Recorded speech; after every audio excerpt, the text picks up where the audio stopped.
زبور 37۔ تو بد کرداروں کے سبب سے بیزار نہ ہو اور بدی کرنے والوں پر رشک نہ کر، کیونکہ وہ گھاس کی طرح جلد کاٹ ڈالے جائیں گے اور سبزہ کی طرح مرجھا جائیں گے۔ خداوند پر توکل کر اور نیکی کر، ملک میں آباد رہ اور اس کی وفاداری سے پرورش پا۔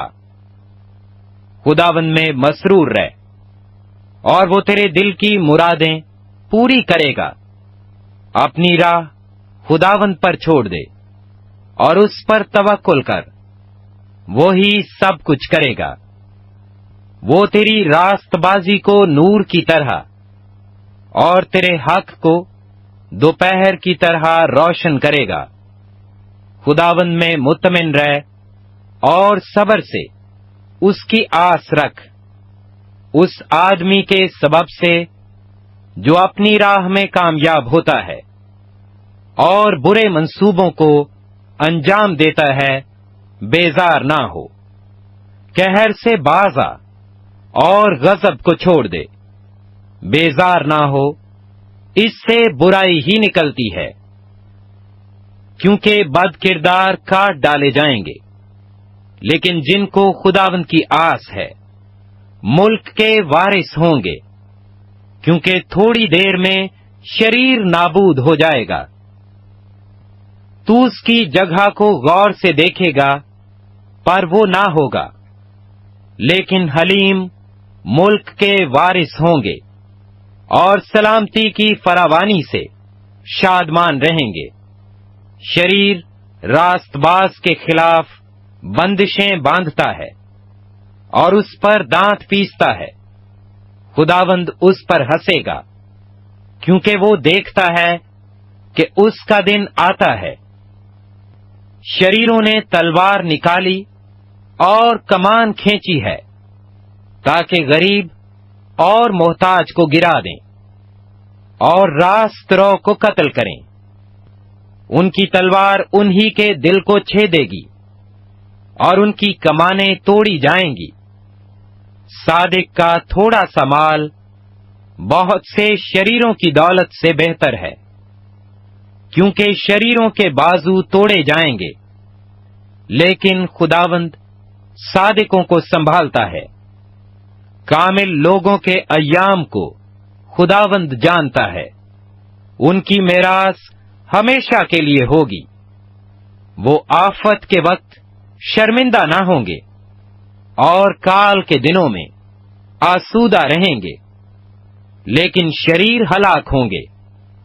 خداوند کے دشمن چراگاہوں کی سرسبزی کی مانند ہوں گے، وہ فنا ہو جائیں گے، وہ دھوئیں کی طرح جاتے رہیں گے۔ شریر قرض لیتا ہے اور ادا نہیں کرتا، لیکن صادق رحم کرتا ہے اور دیتا ہے، کیونکہ جن کو وہ برکت دیتا ہے وہ زمین کے وارث ہوں گے، اور جن پر وہ لعنت کرتا ہے وہ کاٹ ڈالے جائیں گے۔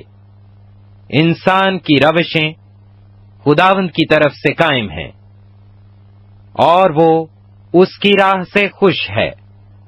اگر وہ گر بھی جائے تو پڑا نہ رہے گا، کیونکہ خداوند اسے اپنے ہاتھ سے سنبھالتا ہے۔ میں جوان تھا اور اب بوڑھا ہوں، تو بھی میں نے صادق کو بے کس اور اس کی اولاد کو ٹکڑے مانگتے نہیں دیکھا۔ وہ دن بھر رحم کرتا ہے اور قرض دیتا ہے، اور اس کی اولاد کو برکت ملتی ہے۔ بدی کو چھوڑے دے اور نیکی کر اور ہمیشہ تک آباد رہ، کیونکہ خداوند انصاف کو پسند کرتا ہے اور اپنے مقدسوں کو ترک نہیں کرتا۔ وہ ہمیشہ کے لیے محفوظ ہیں، پر شریروں کی نسل کاٹ ڈالی جائے گی۔ صادق زمین کے وارث ہوں گے اور اس میں ہمیشہ بسے رہیں گے۔ صادق کے منہ سے دانائی نکلتی ہے۔ اور اس کی زبان سے انصاف کی باتیں۔ اس کے خدا کی شریعت اس کے دل میں ہے، وہ اپنی روش میں پھسلے گا نہیں۔ شریر صادق کی طاق میں رہتا ہے اور اسے قتل کرنا چاہتا ہے، خداوند اسے اس کے ہاتھ میں نہیں چھوڑے گا، اور جب اس کی عدالت ہو تو اسے مجرم نہ ٹھہرائے گا۔ خداوند کی آس رکھ اور اسی کی راہ پر چلتا رہ، اور وہ تجھے سرفراز کر کے زمین کا وارث بنائے گا۔ جب شریر کاٹ ڈالے جائیں گے تو تو دیکھے گا، میں نے شریر کو بڑے اقتدار میں اور ایسا پھلتے دیکھا جیسے کوئی ہرا درخت اپنی اصلی زمین میں پھیلتا ہے۔ لیکن جب کوئی ادھر سے گزرا اور دیکھا تو وہ تھا ہی نہیں، بلکہ میں نے اسے ڈھونڈا پر وہ نہ ملا۔ کامل آدمی پر نگاہ کر اور راست باز کو دیکھ، کیونکہ صلح دوست آدمی کے لیے اجر ہے، لیکن خطا کار اکٹھے مر مٹیں گے۔ شریروں کا انجام ہلاکت ہے، لیکن صادقوں کی نجات خداوند کی طرف سے ہے۔ مصیبت کے وقت وہ ان کا محکم کلہ ہے، اور خداوند ان کی مدد کرتا ہے اور ان کو بچاتا ہے۔ وہ ان کو شریروں سے چھڑاتا اور بچا لیتا ہے، اس لیے کہ انہوں نے اس میں پناہ لی ہے۔